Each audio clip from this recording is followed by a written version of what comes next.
રામ નારાયણ રામ। આજના સમયમાં જે સત્તાધારી લોકો છે, જે નેતા છે, શું તે સાચા કાર્ય કરી રહ્યા છે?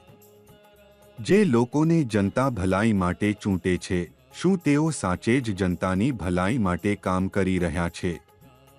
માનવ દ્વારા બનાવેલા બંધારણના ધોરણ હેઠળ શું સત્તાધારી લોકો સાચા દિશામાં આગળ વધી રહ્યા છે? આજના વિશ્વમાં ઝઘડા અને તણાવનું વાતાવરણ છે। એક દેશ બીજા દેશનો શત્રુ બની ગયો છે। બધા પોતાનો સ્વાર્થ જોઈ રહ્યા છે। આ બધા દેશો જે એકબીજામાં યુદ્ધ કરી રહ્યા છે, તેઓ શેના માટે લડી રહ્યા છે? માત્ર માલિકીની હક માટે કે અન્ય કોઈ અધિકાર માટે? પૃથ્વી, આકાશ અને પ્રકૃતિના અસ્તિત્વને છોડીને બધા પોતાનું અસ્તિત્વ શોધી રહ્યા છે। અહીં અમારું શું છે? શું કોઈ આ સમજાવી શકે છે? જે કંઈ છે તે બધું પ્રકૃતિની ભેટ છે। તો પછી બધા પોતાના માટે શા માટે લડી રહ્યા છે? આજના સમયમાં માનવ ભૂલી ગયો છે કે પૃથ્વી પર તેનું પોતાનું કશું જ નથી। જે ધર્મ, જાતિ, ઊંચ-નીચની વાતો થાય છે, તે પ્રકૃતિએ બનાવ્યા છે। નહીં, આ બધું પૃથ્વી માણસોએ બનાવ્યું છે।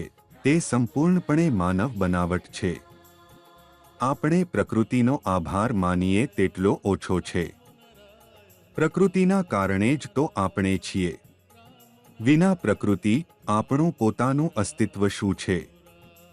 પ્રકૃતિએ આપણને જીવન આપ્યું છે। બુદ્ધિ અને જ્ઞાન બધું પ્રકૃતિ પાસેથી પ્રાપ્ત થયું છે। આ જીવનમાં આપણે જે પણ કાર્ય કરીએ, તે આપણા વિવેકની વાત સાંભળી કરીને જ કરવું જોઈએ। વિવેક આપણને જણાવે છે કે શું સાચું છે અને શું ખોટું છે।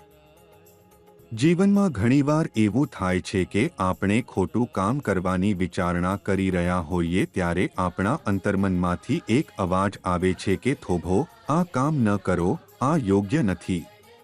આ અવાજ બીજાનો નહીં પણ આપણા અંતર્નિહિત વિવેકનો જ છે। જો આપણે આ અંતરાત્માના અવાજને અનુસરશું તો જીવનમાં ક્યારે ખોટા કામ નહીં કરીએ અને હંમેશા સાચી દિશામાં આગળ વધીશું।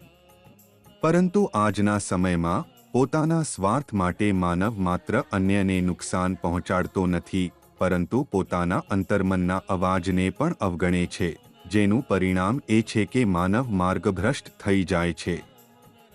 આ આકાશ, પ્રકૃતિ, પૃથ્વી અને ઊર્જાને વારંવાર નમન કરવું જોઈએ।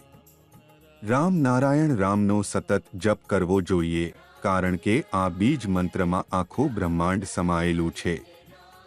આકાશમાંથી ઊર્જા પ્રાપ્ત કરીને પ્રકૃતિનું નિર્માણ થયું અને પ્રકૃતિમાંથી આપણે બનાવાયા છીએ। આકાશમાં તમામ નક્ષત્રો અને તારાઓ બનાવવામાં આવ્યા છે। સૂર્ય કરતાં પણ અનેક ગણા મોટા નક્ષત્રો આકાશમાં છે। જ્યારે સૃષ્ટિનું નિર્માણ થયું ત્યારે તે પરમાણુ જેટલી નાની હતી, પરંતુ ધીમે ધીમે સૃષ્ટિનો વિકાસ થયો અને તે વિશાળ બની ગઈ। આ પૃથ્વી પર લગભગ 800 કરોડ લોકો રહે છે અને તેમના શરીર રામ નારાયણ રામમાંથી બનેલું છે, જેમાં 5 તત્વો સમાયેલા છે। આ તત્વોથી આપણે ઊર્જા અને વિવેક મળે છે।